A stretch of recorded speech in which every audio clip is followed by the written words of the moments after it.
ನನ್ನನ್ನು ಇಷ್ಟೊಂದು ಇಷ್ಟಪಡ್ತೀಯ. ಅಕಸ್ಮಾತ್ ನಾನೇನಾದ್ರೂ ಇಲ್ಲ ಅಂದ್ರೆ ಹೆಂಗೋ ಬದುಕು.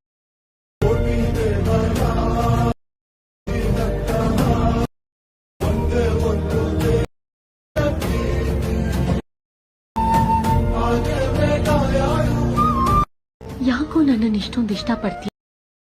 ಅಕಸ್ಮಾತ್ ನಾನೇನಾದ್ರೂ ಇಲ್ಲ ಅಂದ್ರೆ ಹೆಂಗೋ ಬದುಕು.